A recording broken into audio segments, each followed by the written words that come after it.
O'zbekistondagi 50% sparklarda aynan shu muammo bo'ladi. Ya'ni orqa yurish qismiga 3 ta odam o'tirgandan keyin, politsiyadan o'tasizmi, kattaroq yamaga tushganingizda arqa balon kriloga ishqalanib, g'irsillab ovoz chiqarishi. Bu mashinada ham xuddi shu muammo bo'lib qolgan. Akamiz orqasiga 2 tadan amortizator qo'yishgan. Arqa prujinalarni ham usilinisidan qo'yib, arqa cho'loq vtulka qo'yinki hamma ishini qilib ko'rishgan, lekin muammo yo'qolmagan. E'tibor berib qarasangiz, shuncha ish qilinganda ovoz ozgina bo'lsa ham yo'qolish kerak, yo batamom yo'qolish kerak. Lekin bunda muammo yo'qolmagan. Buni muammosi oddiygina bitta kuzovda muammosi bo'ladi. Siz videoga bitta like bosib, bizni yo'qotib qo'ymaslik uchun profilga obuna bo'lib turing. Aynan o'sha muammo qayerdanligini va nimadanligini sizga to'liq ma'lumot bilan aytib beraman. Boshida aytib o'tgan muammoyimning asl sababchisi oddiygina bitta kuzovdan bo'ladi dedim-ku. Mana shu joyida, mana ko'rishingiz mumkin.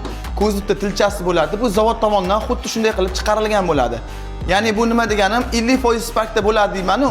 Bir xilgi sparklarda bu joyida qaytgan bo'ladi, bir xilgisida bu tilchasi chiqib turgan bo'ladi. Aynan shu tilchasini oddiygina bitta omir bilan uy sharoitida o'zingiz ham to'g'irlab olishingiz mumkin. Joyiga qaytarib to'g'irlab qo'ysangiz, sizda bo'layotgan turgan muammolar yo'qoladi.